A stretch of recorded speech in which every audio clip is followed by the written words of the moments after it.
నమస్తే. శ్రీ మాత్రే నమః, శ్రీ గురుభ్యో నమః, శ్రీ వాగ్దేవ్యై నమః. అయితే మన ఖగోళ శాస్త్రంలో గ్రహాలు ఎప్పటికప్పుడు సంచారం చేస్తూ ఉంటాయి. ఇక్కడి నుంచి ఈ రాశిలోంచి ఆ రాశిలోకి ఇలా తమ చలనాలను ప్రారంభిస్తూ ఉంటాయి. అయితే ఈ చలనాలు, ఈ పరిభ్రమణలు ఒక్కొక్కసారి 2 గ్రహాలు, ఒక్కొక్కసారి 3 గ్రహాలు, ఇలాగా వాటి వాటి భ్రమణంలో, వాటి పయనంలో కలుసుకునే అవకాశాలు కలుగుతూ ఉంటాయి. ఈ అవకాశాలని మనము సంయోగము అంటాము. అయితే ఈ సంయోగాలు కొన్ని పాపగ్రహాలు, కొన్ని మంచి గ్రహాలు కలిసి విపరీతమైన ఫలితాలు కొంతమంది ఇస్తే, కొంతమంది మంచి ఫలితాలను ఇస్తూ ఉంటారు. అయితే 2 పుణ్యగ్రహాలు కలిస్తే వచ్చేవి రాజయోగము, మహారాజయోగాలు కలుగుతూ ఉంటాయి. ఈ కలయిక వల్ల ఈ రాజయోగాలు అనేవి మనకి ఒక్కొక్కసారి ప్రతి నెల జరుగుతుంటాయి, కొన్నిసార్లు రోజుల్లోనే జరుగుతూ ఉంటాయి. ఇలా వాటి పరిభ్రమణాన్ని మనం ఇంత అని లెక్క కట్టలేని పరిస్థితి. అయితే దృక్పంచాంగం ప్రకారము, జ్యోతిష శాస్త్ర ప్రకారము గ్రహాలు నిర్దిష్ట సమయంలో ఒక రాశి నుంచి, అంటే ఈ పర్ఫెక్ట్ టైం నుంచి ఈ పర్ఫెక్ట్ టైం వరకు సంచారం చేస్తే ఆ సంచారాలు, ఆ గ్రహాల సంయోగము, ఆ సంచారాన్ని మనము మహారాజయోగము అంటామన్నమాట. అయితే ఇప్పుడు మనకి మార్చి నెలలో జరగబోయేది ఏంటంటే, మీనరాశిలోకి సూర్యుడు, శుక్రుడు ఇద్దరు వస్తున్నారు. ఇంతకు ముందే మనకి ఫిబ్రవరి నెలలో రవితో పాటు బుధుడు కలిశాడు. విశేషమైన యోగాన్ని ప్రసాదిస్తున్నాడు 12 రోజుల పాటు. అలాగే ఇప్పుడు మీనరాశిలోకి రవితో పాటు శుక్రుడు కలుస్తున్నాడు. మహారాజయోగం అన్నమాట. ఇంకా చెప్పేదానికి ఏముంది? శుక్రుడు విశేషమైన గ్రహము, రవి ఆరోగ్య ప్రదాత, ఇంకా ఆయన ఇవ్వలేనిది ఏమిటంటూ ఉంది గనక. అయితే మార్చి నెలల్లో గ్రహరాజు అయిన సూర్యుడు మీనరాశిలోకి ప్రవేశం చేస్తున్నాడు. అంటే మకరము, మనకి సంక్రాంతి అప్పుడు ఎక్కడికి వచ్చాడు? మకర రాశిలోకి ప్రవేశించాడు. ఆ తర్వాత నెల కుంభరాశిలోకి, ఇప్పుడు మీనరాశిలోకి సంచారం చేస్తున్నాడు అనమాట. ఈ సంచారం వల్ల అప్పటికే మీనరాశిలో శుక్రుడు స్థానం అయ్యున్నాడు, అంటే శుక్రుడు అందులో ఉన్నాడు. ఇప్పుడు సూర్యుడు మీనరాశిలోకి ప్రవేశించాడు. అంటే మీనరాశిలోకి శుక్రుడు, కొత్తగా వచ్చిన రవి ఇద్దరూ కలిసి సంయోగం జరుగుతోంది. ఈ స్థితిలో మార్చి నెలల్లోని శుక్రాదిత్య రాజయోగము అంటాము. మనకి ఫిబ్రవరిలో వచ్చింది బుధాదిత్య రాజయోగము. బుధుడితో ఆదిత్యుడు, రవి కలిసి ఉంటే వచ్చే రాజయోగము ఫిబ్రవరి నెలలో వచ్చింది. ఇప్పుడు శుక్రాదిత్య, శుక్రుడు ప్లస్ ఆదిత్యుడు ఇద్దరు కలిసి మహారాజయోగాన్ని ప్రసాదిస్తున్నారు. అయితే దీనివల్ల మనకి కొన్ని రాశులకు ఎలాంటి పరిణామాలు ఉంటాయి, ఎలాంటి ఫలితాలు ఇస్తారు అనే అంశాన్ని మనం తీసుకుందాము. ముందుగా అంటే కొన్ని రాశుల వారికి మాత్రమే మంచి ఫలితాలని ఇవ్వబోతున్నారు. ముందు నేనేం ఇవ్వబోతున్నారు. అయితే ఈ శుక్రాదిత్య రాజయోగం వల్ల ఎలాంటి ప్రయోజనాలు ఇస్తున్నాడు అంటే, కర్మగృహంలో ఈ రాజయోగం జరగబోతోంది కాబట్టి ఉద్యోగాలు చేసే వాళ్ళకి ప్రమోషన్స్ రావడము, వ్యాపారాలు చేసే వాళ్ళకి లాభాలు రావడము, కార్యాలయాల్లో ఉండే వాళ్ళకి కొత్త పనులు రావడము, తండ్రి బిడ్డల యొక్క సంబంధము చక్కగా ఉండడము, భార్యాభర్తలు అన్యోన్యంగా ఉండడము, తరువాత గతంలో విడిపోయిన వాళ్ళు కలుసుకోవడము, కుటుంబ పరంగా కావచ్చు, లేదా అంటే మిత్రులు కావచ్చు, బంధువులు కావచ్చు, వీళ్ళందరూ కలిసి ఒక కుటుంబంగా ఏర్పడము, వివాదాలు తొలగిపోవడము, మనస్పర్ధలు పోవడము, ఆర్థిక పరంగా ఏ చేసినా సరే కరెక్ట్గా ఉండడము. అంటే శుక్రుడు ఆ సంబంధాలని కుదురుస్తాడు, ప్రేమ ఆప్యాయతల్ని అందరి మధ్య ఇస్తూ ఉంటాడు. అయితే అలాంటి వాటితో పాటు మనం ఏదైనా పెట్టుకోవాలన్నా, కొనుక్కోవాలన్నా, ఇలాంటి ఆర్థిక పరమైన లావాదేవీలు చేసుకోవాలన్నా, ఇలాంటి వాటన్నిటికీ కూడా ఈ శుక్రుడు మంచి చేస్తాడు. దీనితో పాటుగా కొంతమందికి ఆర్థిక పరమైన ఇబ్బందులే కాకుండా శారీరక పరమైన ఇబ్బందులు, కుటుంబపరమైన సమస్యలు కూడా ఉంటుంటాయి. పిల్లలకి తల్లిదండ్రులకి పడకపోవడము, లేదంటే భార్యాభర్తలకి పడకపోవడము, ఇలాంటి కొట్లాట్లు రావడము, అనవసరమైన అపనిందలు పడడము, ఇలాంటి గతంలో ఏదైతే చెడు అనుభవించారో ఆ చెడు ఫలితాలన్నీ ఈ ఆదిత్య శుక్రుడు కలిసి తీసివేసి మంచి జరగబోయేందుకు వీరిద్దరూ ముందుకు వస్తున్నారు. అయితే దీనితో పాటుగా అంటే మనం ఇంకా ఏం చెప్పుకోవచ్చు అంటే ఇన్డెప్త్గా ఇది గోచార రీత్యా జ్యోతిష్య పరంగాను. అయితే ప్రతి వ్యక్తికి పుట్టినప్పుడు ఒక రకమైన జన్మ సమయం ఉంటుంది కదా, ఆ జన్మ సమయాన్ని మనం లగ్నము అంటాము. ఈ లగ్నంలో ఆ వ్యక్తి జాతకుడు ఎవరైతే పుడతారో ఆ సమయంలో ఏ గ్రహము అక్కడ ఉంది, లేదా ఏ గ్రహాలు ఉన్నాయి. ఒక్కొక్కసారి ఒక గ్రహమే ఉంటుంది, ఒక్కొక్కసారి 2-3 కలిసి ఉంటాయి, ఒక్కొక్కసారి పాపగ్రహాలు మంచి గ్రహాలు కూడా కలిసి ఉంటాయి. అంటే ఈ కలయిక జాతకుడికి ఎలా ఉండబోతోంది అనే అంశం ఒకటైతే, ఇవి ఎంతంత కాలము ఉంటున్నాయి, కొన్ని రోజుల, కొన్ని నెలల, లేదంటే కొన్ని సంవత్సరాల అనే అంశాన్ని మనం పరిగణలోకి తీసుకోవాలి. అలా తీసుకున్నప్పుడే, ఆ వ్యక్తి యొక్క జాతక పరిశీలన చేసుకున్నప్పుడే ఈ శుక్రుడు కానీ, ఆదిత్యుడు కానీ, మిగతా గ్రహాలు కానీ ఏ స్థానాన్ని చూస్తున్నాయి. ఇప్పుడు లగ్నం నుంచి మనకి 12 భాగాలు ఉంటాయి.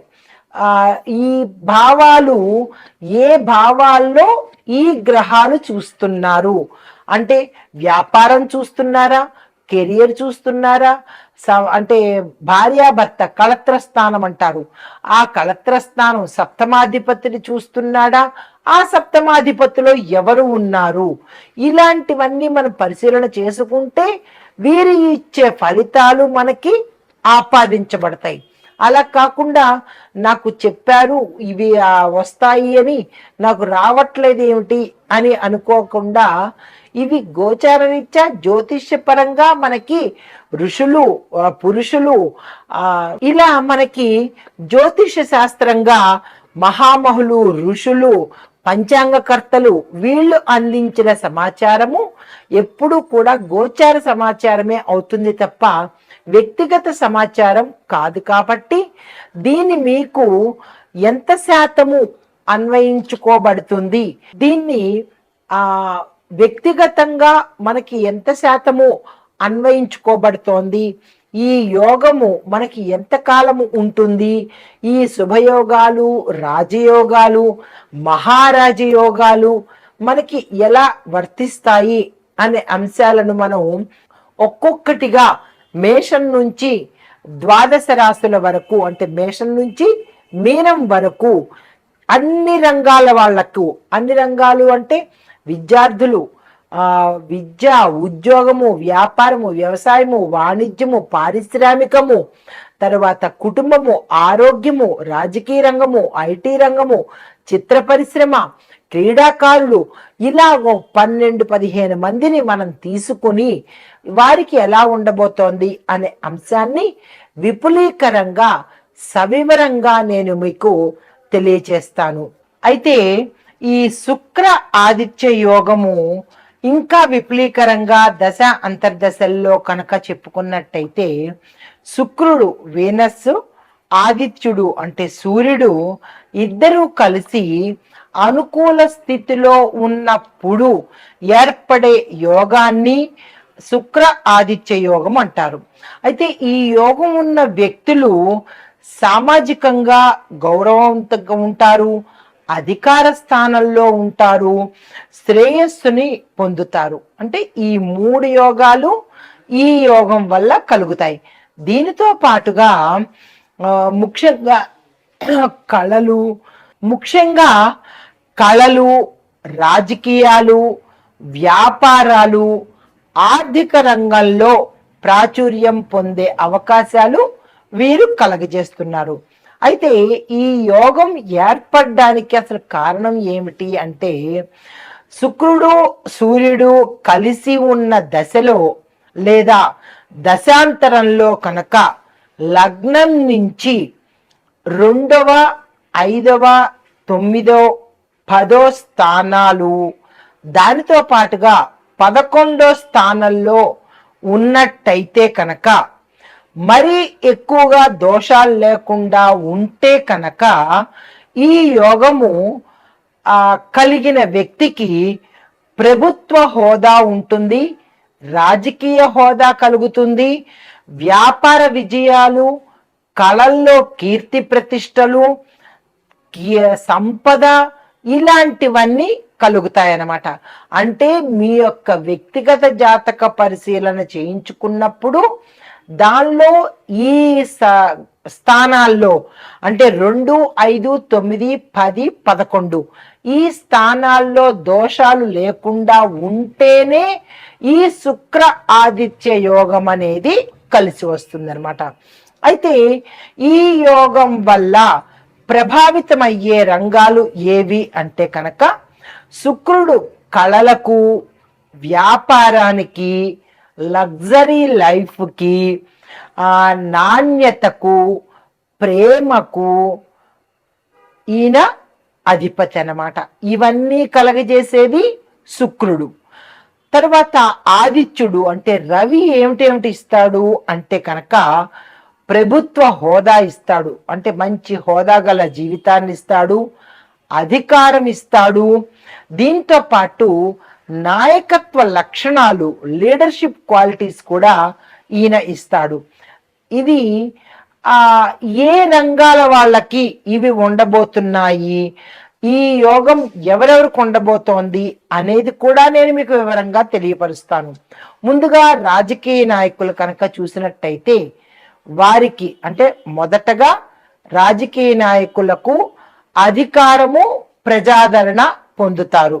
నెంబర్ 2 సినిమా రంగం వాళ్ళు అంటే కళారంగంలో ఉన్న వాళ్ళు, నటీనటులు, గాయకులు, దర్శకులు, వీళ్ళ ముగ్గురు కూడా ప్రజాదరణ, కీర్తి, పేరు, ధనము ఈ 3 పొందుతారు. తర్వాత 3వది వ్యాపారస్తులు. ఎలాంటి వ్యాపారస్తులు అంటే కనుక, సక్సెస్ఫుల్ బ్రాండ్స్ నడిపేవాళ్ళు, అంటే బ్రాండింగ్ అంటుంటాం కదా మనం, ఆ బ్రాండ్ వస్త్రాలు కావచ్చు, బ్రాండ్కి సంబంధించిన ఒక బ్రాండ్ క్రియేట్ చేసేవాళ్ళు ఆ వ్యాపారులు, లగ్జరీ బిజినెస్లు చేసేవాళ్ళు, జ్యువెలరీ బిజినెస్ చేసేవాళ్ళు, ఫ్యాషన్ డిజైనింగ్ బిజినెస్ చేసేవాళ్ళు, హోటల్ వ్యాపారం చేసే వాళ్ళకి విశేషమైన లాభాలను కలగజేస్తున్నారు. తర్వాత 4వది అధికార స్థాయిలో ఉన్నవాళ్ళు, అంటే ప్రభుత్వోద్యోగులు, న్యాయమూర్తులు అంటే లా చదివిన వాళ్ళు, అడ్వకేట్స్, లాయర్స్, ఉన్నతాధికారులు, అధిక శక్తి, గౌరవము వీరు పొందుతారనమాట. ఈ 4వ కేటగిరీ వాళ్ళు. ఇక 5వ కేటగిరీ వాళ్ళు కళలు, సృజనాత్మక అంటే క్రియేటివిటీ రంగంలో ఉన్నవాళ్ళు ఎవరయ్యా అంటే సంగీతము, చిత్రకళ, రైటర్సు రచయితలు, దర్శకులకు విశేషమైన పేరు ప్రఖ్యాతలు పొందుతారు. అయితే ఆరవది ఆర్థిక రంగము అంటే బ్యాంకింగు, స్టాక్ మార్కెట్, పెట్టుబడిదారులు. ఈ రంగంలో ఉన్న వాళ్ళకి విశేషమైన ధన సంపదను ఇవ్వబోతున్నాడు. తర్వాత ఏడవ అంశము గృహ నిర్మాణము, రియల్ ఎస్టేట్ రంగము. ఈ వ్యాపారాలు చేసే వాళ్ళకి ప్రాపర్టీ డీల్స్ మాత్రము, ఏదైనా ప్రాపర్టీకి సంబంధించిన డీల్స్ కానీ అగ్రిమెంట్లు కానీ మంచి లాభంగా తయారయ్యి సక్సెస్ని ఇస్తాయి. తద్వారా ధనాన్ని, కీర్తిని ఇస్తాయన్నమాట. మనం అనుకుంటూ ఉంటాం పలానా రియల్ ఎస్టేట్ కంపెనీ బ్రహ్మాండంగా రన్ అవుతోంది అంటే దాని అర్థం ఏంటంటే పలానా బ్రాండ్ కంపెనీస్, బట్టలు కావచ్చు, లేదా అంటే ఏదైనా వస్తువులు కావచ్చు. ఇప్పుడు వస్తువులకు చూపుకున్నట్టయితే బటర్ఫ్లై కంపెనీస్, బటర్ఫ్లై సంబంధించిన ప్రోడక్ట్స్, లేదు అంటే కనుక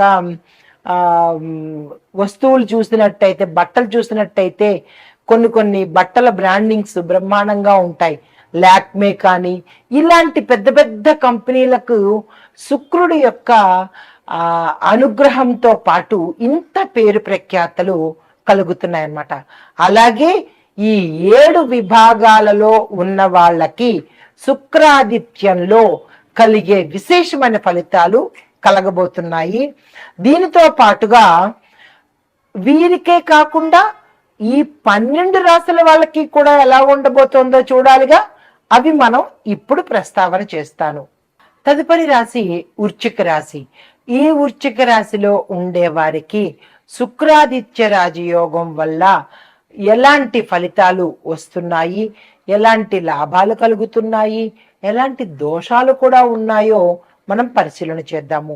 అయితే ముందుగా లాభాలు ఏ రంగంలో ఉన్న వాళ్ళకి అంటే కనుక రాజకీయ రంగంలో ఉన్న వాళ్ళకి, సాహస కార్యకలాపాలలో పార్టిసిపేట్ చేసే వాళ్ళకి, సాహస కార్యక్రమాలలో ఉంటున్న వాళ్ళకి విజయాలను ప్రసాదిస్తాడు.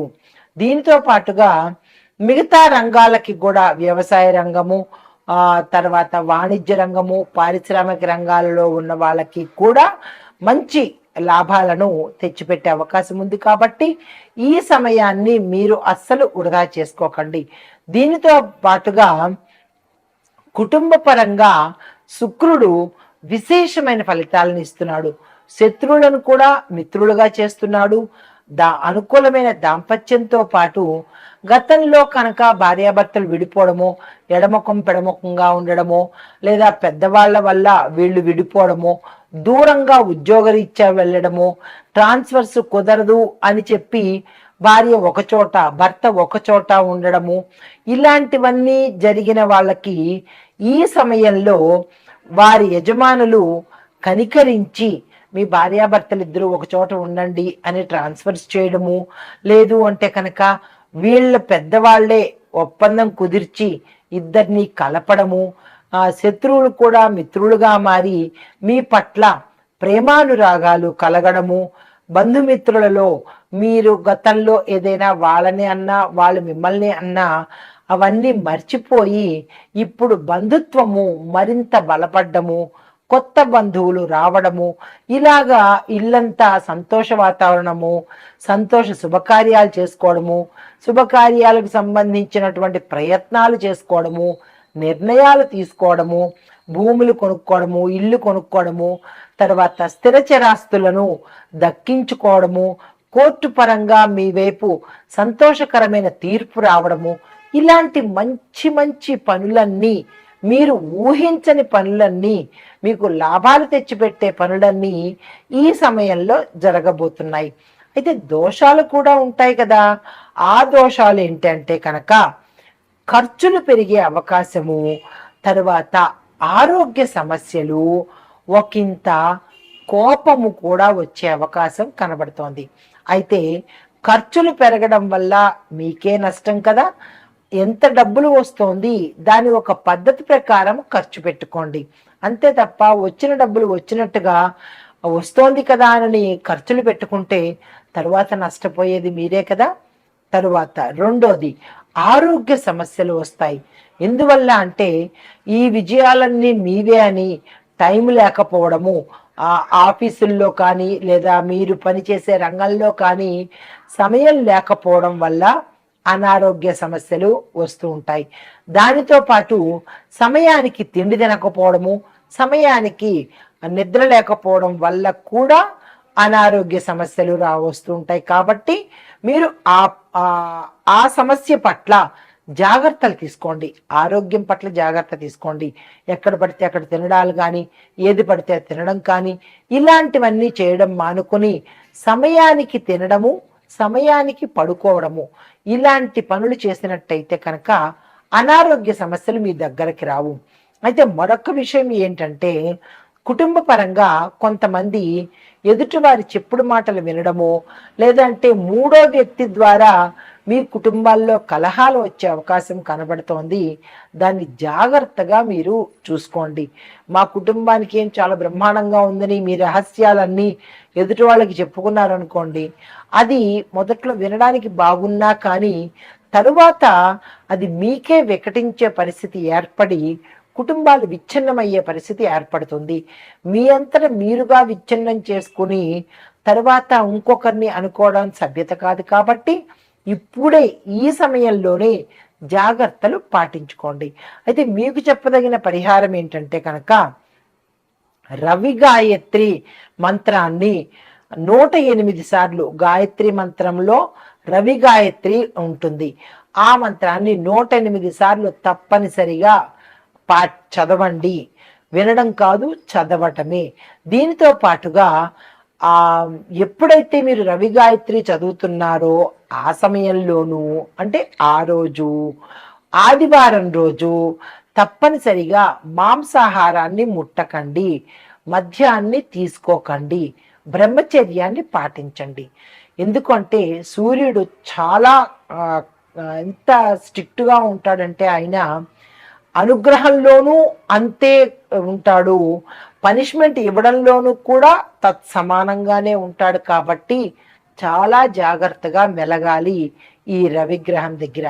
అయితే దీనితో పాటుగా మీరు నవగ్రహ ఆలయ దర్శనం చేసుకొని రవికి సంబంధించినటువంటి ప్రదక్షిణలు చెయ్యడము, అర్ఘ్యాలు ఇవ్వడము, పూజలు చేసుకోవడము, ఎర్రని పువ్వులు, ఎర్రని పళ్ళు దానంగా ఇవ్వడము, ఎర్రని వస్త్రాలు ధరించి ఏదైనా కీలకమైన పనికి వెళ్ళడము, ఇలాంటి పనులు కనుక చేసినట్టయితే రవిగ్రహం సంతోషించి ఆరోగ్యపరమైన సమస్యలు రాకుండా చేసే ప్రయత్నం ఆ స్వామి చేస్తాడు. కాబట్టి ఇవి ఈ రాశిలో ఉండే వారికి శుక్రాదిత్య గ్రహం వల్ల వచ్చే లాభాలు, దోషాలు చెప్పడం జరిగింది.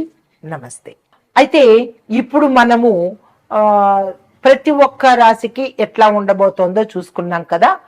ఓవరాల్ గా ఈ శుక్ర ఆదిత్య రాజయోగము యొక్క శక్తిని పెంచే పరిహారాలు ఏంటంటే కనుక, మొదటిది శుక్రగ్రహ శాంతి కోసము శుక్రవారం లక్ష్మీదేవి పూజ తప్పనిసరిగా చెయ్యాలి. నోట్ చేసుకోండి, స్కిప్ చేయకుండా చూడండి.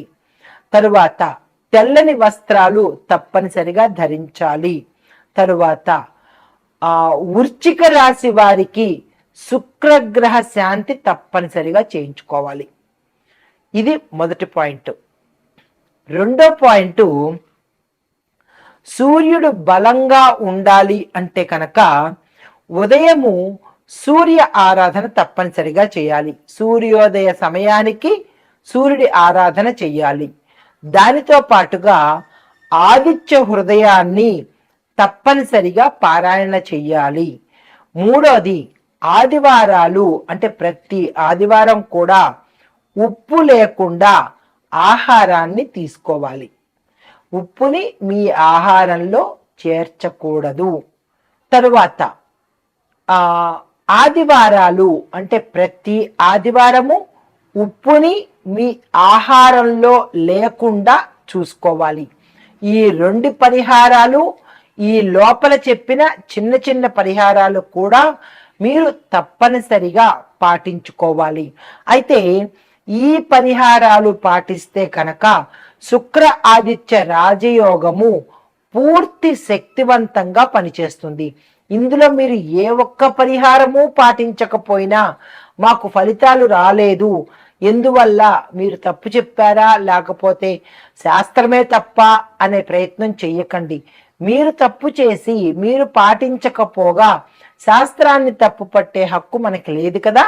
కాబట్టి ఎన్ని ఆటంకాలు ఎదురైనా వాటిని అధిగమించి విజయాన్ని పొందాలి అంటే కనుక, ఈ ఫలితాలన్నీ పొందాలి అంటే కనుక తప్పనిసరిగా నేను చివరిలో చెప్పిన ఈ పరిహారాలు ప్రతి ఒక్కరూ పాటించవలసిందే.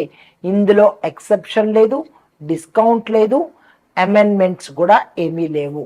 ఇది మీ జాగ్రత్త కోసము, మీరు లాభపడడానికి, మీరు మరింత సంతోషంగా ఉండడానికి, వారి యొక్క అనుగ్రహం సంపూర్ణంగా పొందాలి అని కోరుకుంటూ నమస్తే.